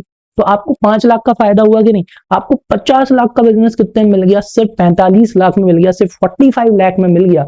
यानी कि आपको 5 लाख का क्या हो गया? Capital gain. उस गेन का इस्तेमाल काय में कर सकते हो? कैपिटल रिजर्व बनाने में। यानी जो कभी कभार होने वाले गेन्स होते हैं, उनसे आप क्या बनाते हो? Capital reserve.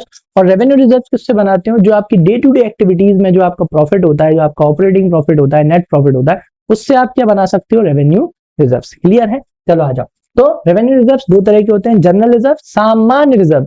कुछ भी हो जाए आप किसका इस्तेमाल कर सकते हो? किसी भी तरह का लॉस हो जाए, आप जनरल रिजर्व का इस्तेमाल कर सकते हो उस लॉस को राइट ऑफ करने के लिए। कुछ होते हैं स्पेसिफिक रिजर्व, जो कुछ स्पेसिफिक पर्पस के लिए बनाए जाते हैं, जैसे कि debenture redemption reserve, investment fluctuation reserve, workman compensation reserve. तो ये कुछ स्पेसिफिक पर्पस के लिए बनाए गए हैं, और उसी पर्पस के लिए रिजर्व्स का इस्तेमाल किया जाता है, इसलिए इन्हें स्पेसिफिक रिजर्व्स बोला जाता है। कैपिटल रिजर्व मैंने बता दिया। अब capital reserves are created out of capital gains. अगर कैपिटल रिजर्व्स कैपिटल गेन से बनाए जा रहे हैं तो इनका इस्तेमाल भी कैपिटल लॉसेज में ही किया जाता है, ये ध्यान में रखना। ठीक है, चलो आ जाओ आगे चलते हैं। नेक्स्ट फटाफट देखो इनको। टाइप्स ऑफ रिजर्व में सबसे पहले आ गए रेवेन्यू रिजर्व्स, जो कि मैंने आपको ऑलरेडी अच्छे से समझा दिया है। तो रेवेन्यू रिजर्व्स बेटा वो रिजर्व्स होते हैं जो कि आपके बिजनेस के जो रेगुलर प्रॉफिट्स होते हैं, रोजमर्रा के जो प्रॉफिट्स होते हैं, उनसे बनाए जाते हैं।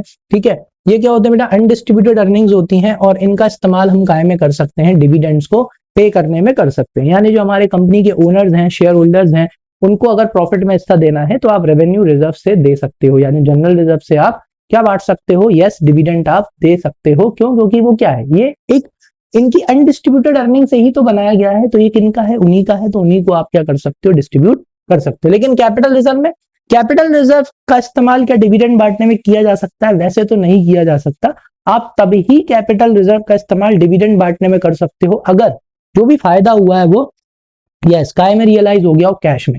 कैश का मतलब ये नहीं हार्ड कैश, बैंक में भी अगर पैसा आ गया हो तो आप कैपिटल रिजर्व, और आपके आर्टिकल ऑफ एसोसिएशन में भी मेंशन होना चाहिए कि भैया कैपिटल रिजर्व का इस्तेमाल डिविडेंड बांटने में किया जा सकता है। ठीक है, नेक्स्ट क्या दे रखा है, जो कोहलर है उन्होंने क्या बोला है कि रेवेन्यू रिजर्व्स क्या है, revenue reserves is a part of owners equity. Yes, revenue reserve किसका है, ओनर का ही तो है, क्योंकि उसी के पैसे से बनाया गया है। ठीक है, उसका जो प्रॉफिट था आपने उसे नहीं देके आपने क्या बना लिया, रिजर्व बना लिया। तो that comes from the retained earnings, तो जो हमने रोक के रखी है अर्निंग्स उससे बनाया जाता है अवेलेबल टू शेयर होल्डर्स। ठीक है, इसलिए ये किसका होता है, ये शेयर होल्डर्स का ही होता है। अब बात करते हैं जनरल रिजर्व की, जो कि एक सामान्य रिजर्व है जिसे आप किसी भी पर्पस के लिए क्या कर सकते हो, किसी भी तरह के लॉसेस के लिए, अननोन लॉसेस के लिए आप इस्तेमाल कर सकते हो। ठीक है, आ जाओ। General reserve is created by keeping aside part of business profit, वही बिजनेस के प्रॉफिट से ही बनाया जाएगा। ठीक है, फ्यूचर की अनसर्टेनिटी के लिए या रेनी डे जब बिजनेस में लॉस हो रहा हो उसके लिए। तो company also retain some profit instead of distributing all as dividend. तो कंपनी क्या करती है, पूरा प्रॉफिट पार्टनर्स में या कंपनी के ओनर्स में डिस्ट्रीब्यूट नहीं करती, शेयर होल्डर्स में डिस्ट्रीब्यूट नहीं करती, कुछ हिस्सा वो बचा के रखती है, जिससे वो क्या बना देती है, जनरल रिजर्व बना लेती है। ठीक है, तो these reserves are also called, इसे क्या बोला जाता है, कंटिंजेंसी रिजर्व भी बोला जाता है। ठीक है, फ्री रिजर्व भी बोला जाता है। फ्री रिजर्व क्योंकि इसका किसी भी चीज में इस्तेमाल कर सकते हो अननोन लॉसेज में। कंटिंजेंसी का मतलब होता है depends upon the happening of an event, यानी अगर वो इवेंट हो गया तो पैसे देने पड़ेंगे, नहीं तो नहीं देने पड़ेंगे, इसलिए इसको कंटिंजेंसी रिजर्व भी बोला जाता है। जैसे फॉर एग्जांपल किसी ने केस कर दिया, अगर हार गए तो पैसे देना पड़ेगा, यानी liability depends upon the happening of an event. अगर हम वो केस हार गए तो हमें उसे पैसा देना पड़ेगा, नहीं हारे तो नहीं देना पड़ेगा, इसलिए इसे कंटिंजेंसी रिजर्व भी बोला जाता है, क्योंकि पैसा तभी ही जाएगा जब क्या होगा, वो इवेंट हो जाएगा। ठीक है, नेक्स्ट दे रखा है ऑब्जेक्टिव्स क्या है बेटा जनरल रिजर्व के, to meet unexpected losses, future में होने वाला कोई भी अनएक्सपेक्टेड लॉसेस है जिसके बारे में हमें कोई आइडिया नहीं है, उसके लिए हम इस रिजर्व का यूज कर सकते हैं। ये अपने हमारे बिजनेस की फाइनेंशियल पोजीशन को क्या करता है, स्ट्रेंथन करता है, बढ़िया मजबूत करता है।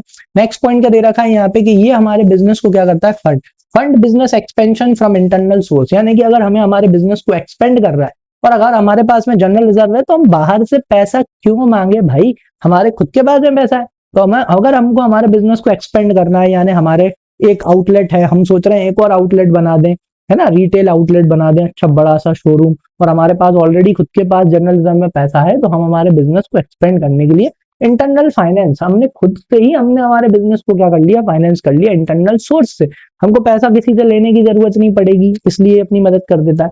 To maintain stable dividends, yes मैंने बोला था ना, हम जनरल रिजर्व का इस्तेमाल डिविडेंड देने में भी कर सकते हैं। मतलब अगर किसी साल प्रॉफिट कम हुआ है, हम उतना डिविडेंड नहीं दे पा रहे, तो बढ़िया जनरल रिजर्व में से पैसे निकालेंगे और हमारे शेयर होल्डर्स को क्या दे देंगे, डिविडेंड दे देंगे। ठीक है, वो भी खुश, कंपनी में पैसा भी लगा रहेगा। Creating general reserve is not compulsory, कोई कंपलसरी नहीं है, it is made when profits are sufficient, अगर प्रॉफिट सफिशिएंट है तो बनाओ, नहीं तो मत बनाओ। ठीक है, और इसको कहां दिखाया जाता है, अगेन लायबिलिटी साइड में दिखाया जाता है, बैलेंस शीट में, ओनर्स इक्विटी में। ठीक है, ओनर्स इक्विटी नहीं, अगर मैं डिटेल में बताऊं तो ये आता है इक्विटी एंड लायबिलिटी में, शेयर होल्डर्स फंड में, उसके अंदर आता है शेयर कैपिटल, और उसमें आता है रिजर्व्स एंड सरप्लस, उसमें दिखाया जाता है। ठीक है, अभी इतना लोड लेने की जरूरत नहीं है, अगले साल पूरी बैलेंस शीट याद करेंगे। चलो स्पेसिफिक रिजर्व्स अगले पेज पे दे रखे हैं, आ जाओ स्पेसिफिक रिजर्व्स देखते हैं। तो स्पेसिफिक रिजर्व्स क्या होते हैं, जो कि किसी स्पेसिफिक पर्पस के लिए बनाए जाते हैं और इनका इस्तेमाल उसी के लिए करना है और अदर एक्टिविटी के लिए यूज नहीं करना। एक क्लास में डाउट पूछा था बच्चे ने कि सर अगर स्पेसिफिक रिजर्व्स को किसी दूसरे उसमें अगर उनको यूज करना है तो पहले उसको जनरल रिजर्व में ट्रांसफर किया जाता है, सॉरी, उसको पहले जनरल रिजर्व में ट्रांसफर किया जाता है, उसके बाद ही आप उसको अदर पर्पस के लिए यूज कर सकते हो। उसके लिए एक प्रोसीजर फॉलो करना पड़ता है, ठीक है, वो बात की बात है। आ जाओ। तो such a reserve is created for specific purpose and can be utilise only for that purpose. Example of specific reserve, समझ रहे कि नहीं? अगर तुमने कोई रिजर्व तुम्हारे PS5 खरीदने के लिए बनाया है या तुमने कोई ट्रिप पे जाने के लिए बनाया है तो आप उसी के लिए इस्तेमाल करोगे। तो वैसे ही बिजनेस में जो आपने स्पेसिफिक रिजर्व्स बनाए हैं तो वो उस स्पेसिफिक पर्पस के लिए ही इस्तेमाल किया जाता है, किसी और चीज के लिए नहीं करते, समझ गए? जैसे कि डिविडेंड इक्वलाइजेशन रिजर्व, जिसके बारे में मैंने आपको बताया। डिविडेंड इक्वलाइजेशन रिजर्व मैंने बताया था ना, हर साल अच्छा दबा के प्रॉफिट नहीं होगा, कुछ साल ऐसे होंगे जिसमें प्रॉफिट कम होगा।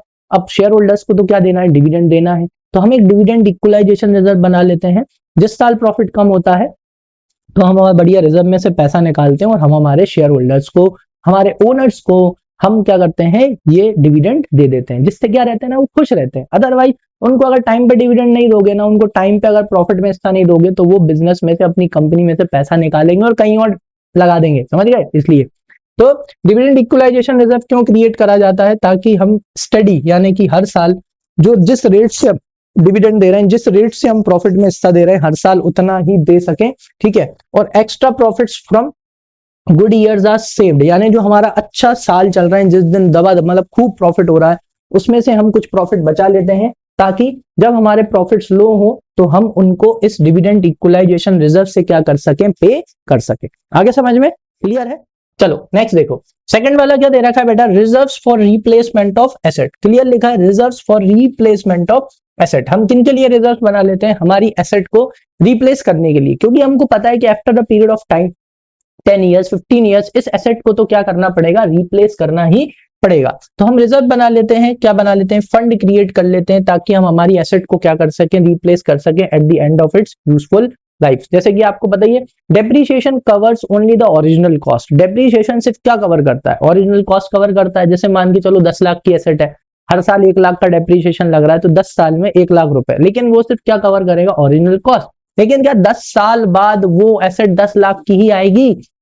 नहीं आएगी भैया। हमने है ना एक्टिवा खरीदी थी, कितने की? 45-50 हजार रुपए की खरीदी थी, और 10 साल बाद जब वापस से खरीदी तो 1 लाख रुपए की पड़ी, सीधा डबल। समझ में आया ना? तो and price over the time, price तो बढ़ती है ओवर द टाइम इन्फ्लेशन की वजह से। तो this reserve helps the meet the extra cost of buying a new asset. तो जो एक्स्ट्रा कॉस्ट लगेगी ना, मान के चलो 10 लाख की एसेट है, अगली साल, सॉरी अगली साल नहीं, 10 साल बाद 20 लाख की मिल रही है, 25 लाख की मिल रही है, तो जो वो एक्स्ट्रा जो कॉस्ट लगने वाला है वो कौन रिकवर कर देगा? वो ये हमारा रिप्लेसमेंट ऑफ एसेट रिजर्व, ये वाला रिजर्व वो पैसा हमको कवर करके दे देगा। तो हमारे ऊपर जब उस एसेट को रिप्लेस करने की बारी आएगी, चेंज करने की बारी आएगी, तो ज्यादा बर्डन नहीं आएगा, ठीक है। नेक्स्ट क्या बेटा? Investment fluctuation fund. Investment fluctuation, investment क्या होते हैं? बार बार फ्लक्चुएट होते रहते हैं। एडवर्टाइजमेंट देखा, investment subject to market risk, read the terms and conditions carefully before investing. The reason is because investments are subject to market risk. Investment कभी बढ़ते हैं, कभी घटते हैं, कभी बढ़ते हैं, कभी घटते हैं। अब इनके वजह से बार बार क्या हो रहा होता है?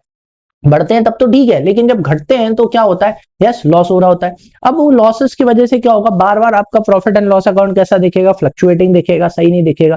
तो उसके लिए हम क्या बना लेते हैं? एक इन्वेस्टमेंट फ्लक्चुएशन फंड बना लेते हैं। जैसे ही इन्वेस्टमेंट की वैल्यू कम होती है तो अपन इस फंड में से पैसा निकाल के उस लॉस को क्या कर लेते हैं? कवर कर लेते हैं। समझ में आया? इसलिए मैंने यहां लिख दिया, it is created to provide decline in the value of investment due to the market fluctuations. क्योंकि मार्केट में इन्वेस्टमेंट्स की वैल्यू बार बार फ्लक्चुएट होती है, बढ़ती है तो बहुत बढ़िया, मजा आ जाता है, लेकिन जब इन्वेस्टमेंट की वैल्यू घटती है तो क्या होता है? लॉस होता है। तो उस लॉस को कवर करने के लिए हमने ये फंड बना रखा है। जैसे ही वो लॉस हुआ तो उस लॉस को आप कहां से चार्ज करोगे? इस फंड से चार्ज कर लेना, ठीक है, आपके प्रॉफिट एंड लॉस अकाउंट में नहीं जाएगा। Next very important reserve, investment fluctuation reserve भी आएगा कहां? नेक्स्ट ईयर 12th में भी आएगा, ठीक है। और इधर ये भी आएगा, वर्कमैन कंपनसेशन फंड। आपने किसके लिए बना रखा है? ये क्लियरली उसके नाम से समझ में आ रहा है, वर्कमैन कंपनसेशन फंड। ये जो आपने फंड बनाया है किसके लिए बनाया है भाई? वर्कर्स के लिए। किसके लिए? हाँ, ज्यादातर इस तरह का फंड बनाया जाता है जहां पे मैन्युफैक्चरिंग का काम ज्यादा होता है। किसका काम होता है? मैन्युफैक्चरिंग, मैन्युफैक्चरिंग यानी फैक्ट्री वैक्ट्री से का काम होता है जहां पे रिस्क ज्यादा इन्वॉल्व होता है, ठीक है, वहां पे इस तरह का क्या बना लिया जाता है, वर्कमैन कंपनसेशन फंड बना लेते हैं। क्यों? क्योंकि क्या होता है ना, ड्यूरिंग वर्किंग आवर्स फैक्ट्री में कोई दुर्घटना हो जाए, ठीक है, because of our machine failure, machine fail हो गई, देखिए चेन पुली से खींच रहे होते हैं, इधर उधर ले जा रहे होते हैं हैवी पार्ट्स, है ना, तो अब इसमें क्या होता है, इसमें दिक्कत ये हो जाती है, कभी कभी मान लो वो टूट गई, किसी इंप्लॉय के ऊपर गिर गया, उसके हाथ में लग गई, पैर में लग गई, ठीक है, तो अब यहाँ पे उस इंप्लॉई का, उस वर्कर का हमको क्या देना पड़ेगा, पूरा कंपनसेशन हमें देना पड़ेगा उसको। समझ में आ गई बात की नहीं? उसका पूरा इलाज कराना पड़ेगा, उसको कंपनसेशन देना पड़ेगा। तो ऐसा एकदम से ऐसा कुछ हो जाए तो देखो कितना पैसा लगता है, आपको भी पता है, मेडिकल भैया बहुत पैसा लग जाता है। तो इसलिए हम पहले से ही, हमें पता है भाई हमारी फैक्ट्री है, इस तरह का काम हो सकता है, कभी ना कभी कुछ ना कुछ अनसर्टेनिटी हो सकती है, तो इसलिए हम क्या करते हैं, हम एक वर्कमैन कंपनसेशन फंड बना लेते हैं। जब भी इस तरह का कुछ होता है तो बढ़िया उसमें से पैसा निकालते हैं और हमारा काम चल जाता है। समझ में आ गया? क्लियर है? तो it creates to meet the compensation payable to the workers in case of unexpected और unknown events of an accident, कि भाई हमारी फैक्ट्री में किसी भी तरह का कोई अननोन एक्सीडेंट हो जाए, कुछ वो हो जाए, तो उसके लिए हमने ये वर्कर कंपनसेशन रिजर्व बना रखा है, फंड बना रखा है, तो हम इसमें से पैसे निकाल लेते हैं। बढ़िया, हर साल आप 10,000 20,000 रुपए निकाल के रखते जाओ, over the period of time अच्छा खासा रिजर्व इकट्ठा हो जाता है। तो इस तरह का कुछ होता है, तो उसमें से पैसा निकाला, वर्कर को दे दिया, है कि नहीं, और अपनी कंपनी के ऊपर, अपने बिजनेस के ऊपर भी ज्यादा बर्डन नहीं आता। समझ में आया? नेक्स्ट, इसके बाद डिबेंचर रिडम्पशन रिजर्व, जो कि मैं आपको ऑलरेडी समझा चुका हूं। डिबेंचर्स कौन होते हैं? जिनसे हम पैसा उधार लेते हैं, तो उनको पैसा वापस करने के लिए हम क्या बना लेते हैं, बढ़िया एक रिजर्व बना लेते हैं, हर साल उसमें कुछ पैसा डालते जाते हैं, तो over the period of time उसमें अच्छा खासा पैसा हो जाता है। तो जब 5 साल बाद या 10 साल बाद उसका पैसा वापस करने का टाइम आता है, तो हम उसमें से पैसा उठाते हैं, उसको दे देते हैं, वो भी खुश, कंपनी के ऊपर भी ज्यादा बर्डन नहीं आता। कैपिटल रिजर्व, जो कि मैंने आपको अभी हाल समझाया था। कैपिटल रिजर्व्स काय से बनाए जाते हैं? कैपिटल रिजर्व कैपिटल प्रॉफिट्स या कैपिटल गेन से बनाए जाते हैं, जो कभी कभार होते हैं, ठीक है, जो कि लिखा हुआ है, capital reserves are created from capital profits earned from special sources these reserves are not usually available for cash dividends. हाँ, यूजुअली, नॉर्मली देखा जाए तो कैपिटल रिजर्व से क्या डिस्ट्रीब्यूट नहीं किया जाता, डिविडेंड डिस्ट्रीब्यूट नहीं किया जाता। हाँ, तब ही कर सकते हो जब ये जो कैपिटल रिजर्व है काय में रियलाइज हो चुका है कैश में, यानी पैसा कैश में आ चुका है, यानी बैंक में या हार्ड कैश में आ चुका है, ठीक है। So profit received from the following sources are termed as capital profits. ये कैपिटल प्रॉफिट्स होते हैं, जैसे कि profit on sale of fixed asset, fixed asset बेची, उस पे फायदा हो गया। Profits on revaluation of fixed assets and liability, आपने अपनी फिक्स्ड एसेट्स और लायबिलिटी का क्या करा बेटा, रिवैल्यूएशन करा, उनकी फिर से वैल्यू पता लगाई, तो क्या हो गया, एसेट की वैल्यू बढ़ गई, तो फायदा होता है, मालूम है। अगर एसेट की वैल्यू आपने फिर से पता करी और देखा कि उसकी वैल्यू क्या हो गई, बढ़ गई, तो ये तो क्या हो गया, फायदा हो गया, उससे आप क्या बना सकते हो, कैपिटल रिजर्व। लायबिलिटी की वैल्यू कम होती है तो फायदा हो जाता है। मान लो आपने फिर से अपनी लायबिलिटी की वैल्यू पता लगाई, कोई क्रेडिटर्स थे, आपने पता लगाया, अरे 50,000 के लिख रखे हैं, इन्हें देना कितना है, 45, आपका 5,000 का क्या हो गया, फायदा हो गया, ठीक है। तो इससे आप क्या बना सकते हो, कैपिटल रिजर्व बना सकते हो, ठीक है।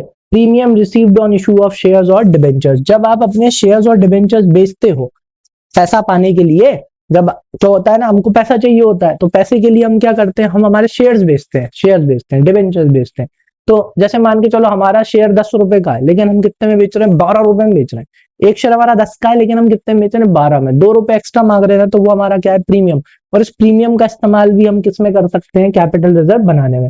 आ जाए समझ में तो ठीक है, कोई दिक्कत नहीं है, इतना डिटेल में अगली साल पढ़ेंगे, एक एक चीज समझ में आ जाएगी।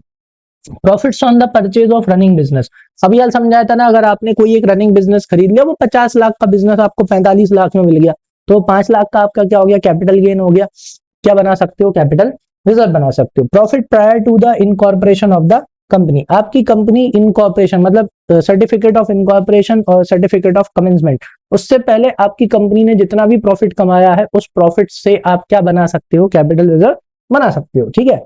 प्रॉफिट्स फ्रॉम द री इशू ऑफ फोरफीटेड शेयर्स, होता क्या है, जो अपन ने शेयर्स बेचे थे ना, तो कुछ शेयर होल्डर्स होते हैं, जो हमारे कंपनी के कुछ शेयर होल्डर्स होते हैं, वो ना पैसा नहीं देते पूरा, हमने 12 रुपए में शेयर बेचा था, अब कुछ शेयर होल्डर्स होते हैं जो पूरा पैसा नहीं देते, तो हम क्या करते हैं, हम उनसे शेयर वापस ले लेते हैं कि रहने दो, तुम्हारी बस की नहीं है, ठीक है, हम उनसे पैसा वापस ले लेते हैं। जैसे हुआ क्या, मान के चलो हमने 12 रुपए मांगे थे, तो हमारा शेयर कितने का था, 12 का था, उनने 6 रुपए दे दिए। कितने दे दिए? 6 रुपए दे दिए, और बाकी के पैसा उनने नहीं दिया। ठीक है, हमने उनसे बोला भैया दे दो, नोटिस भेज दिया, सब कर दिया, उसके बाद भी उनने हमें पैसा नहीं दिया, तो अब गुस्सा आ गई। अब हम क्या करते हैं, हम उनके शेयर वापस ले लेके भगो, मत दो पैसा, हम शेयर वापस ले लेते हैं। ठीक है, हम उनका नाम ही हटा देते हैं शेयर से, और हम उनका पैसा वापस ले लेंगे। तो ये जो 6 रुपए दे चुके हैं ऑलरेडी, क्या वो वापस करेंगे? नहीं करेंगे। याद है ना, फाइनेंस कंपनी वाले क्या करते हैं, मान के चलो अपन फाइनेंस कंपनी, अपन ने किसी की गाड़ी फाइनेंस कर दी, उसने 5-6 किस्त दे दी, उसके बाद वो पैसा नहीं भर रहा, अपन क्या करते हैं, गाड़ी उठा लाते हैं। और क्या अपन उसके किस्त के पैसे वापस करते हैं? नहीं करते ना। सेम अपन यहाँ करते हैं, 12 रुपए का शेयर था, 6 रुपए दे दिए, 6 और बचे हुए तो उससे मांगे नहीं दिए, तो हम क्या करते हैं, शेयर वापस ले लेंगे, और वो 6 रुपए जो वो जितने भी शेयर पे उसने हमको 6 रुपए दिए हैं, वो 6 रुपए हम वापस नहीं करेंगे। वो हमारा क्या हो गया? Capital gain. समझ में आ गया? और उसे भी हम कहाँ ट्रांसफर कर सकते हैं, उससे हम क्या बना सकते हैं? Capital reserve. और डिटेल में कहाँ आएगा? 12th में आएगा, अभी बस इतना समझ लो। ठीक है, चलो एक और था, वो छूट गया। ठीक है, आ नहीं रहा था तो मैंने उसको हटा दिया, 7वें नंबर पे था, कुछ क्या था पता नहीं, याद नहीं आ रहा, छोड़ो। चलो, यूज ऑफ कैपिटल रिजर्व। तो कैपिटल रिजर्व का इस्तेमाल हम कैपिटल लॉस में ही कर सकते हैं। अगर बन कैपिटल गेन से रहा है तो उसका इस्तेमाल भी कहाँ होगा? यस, कैपिटल लॉस में ही होगा। ठीक है, हम इसका इस्तेमाल डिविडेंड पे करने के लिए भी कर सकते हैं, लेकिन उसके लिए कहाँ मेंशन होना चाहिए? कंपनी के आर्टिकल में मेंशन होना चाहिए, आर्टिकल ऑफ एसोसिएशन में मेंशन होना चाहिए, वो अलाउ करना चाहिए। और जो भी ये जो आपको कैपिटल गेन हो रहा है, वो काय में रियलाइज हो जाना चाहिए? कैश में, यानी या तो बैंक में पैसा आ गया हो या कैश आ गया, तो आप कैपिटल रिजर्व का इस्तेमाल डिविडेंड देने में कर सकते हो। Assets and liabilities are fairly revalued. आपने जो एसेट और लाइबिलिटी को रिवैल्यूएशन करा है, उनकी जो फिर से वैल्यू पता लगाई है, वो सही से लगाई होनी चाहिए तभी। ठीक है, चलो नेक्स्ट, लास्ट कौन सा रिजर्व है भाई? Secret reserve. सीक्रेट रिजर्व में मम्मियां बहुत एक्सपर्ट होती हैं, मम्मी से पूछना सीक्रेट रिजर्व क्या होते हैं। सीक्रेट रिजर्व वो रिजर्व होते हैं जो आपके पापा को नहीं पता होते, मतलब कि यहाँ आपके पापा कौन होगा? Financial statements. ठीक है, सीक्रेट रिजर्व्स क्या होते हैं? सीक्रेट रिजर्व्स वो रिजर्व्स होते हैं जो कि बुक्स में शो नहीं किए जाते, है ना। अब मम्मी पूछना, चावल के डब्बे में पैसे रखे होंगे, कहीं अलमारी कोने में पैसे रखे होंगे, किसी उस कोने में रखे होंगे, तो ये आपकी मम्मी के क्या होते हैं? यस, सीक्रेट रिजर्व्स होते हैं। वैसे ही कंपनी भी क्या बनाती है भाई? सीक्रेट रिजर्व्स बनाती है। क्या बनाती है? Secret reserves. और जिस कंपनी के सीक्रेट रिजर्व होते हैं, मतलब समझ जाओ उनकी फाइनेंशियल पोजीशन स्ट्रांग होती है। लेकिन सीक्रेट रिजर्व्स कैसे बनाए जाते हैं? अपनी कंपनी के एसेट्स को अंडर वैल्यू करके एसेट्स को कम दिखाया जाता है, और लाइबिलिटी को ज्यादा दिखाया जाता है, तब जाके क्या बनते हैं? सीक्रेट रिजर्व्स बनते हैं। चलो फटाफट कवर करते हैं। Secret reserves are reserves not shown, देखा बोला था ना, not shown in the balance sheet. ठीक है, इन्हें बैलेंस शीट में नहीं शो किया जाता।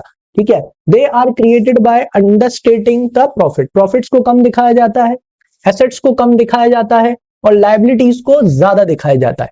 ठीक है, because of this business real financial position is better it appears, यानी कि जो दिखता है वो नहीं होता। कहती ना मम्मी, मेरे पास तो पैसे ही नहीं है। समझ में आया?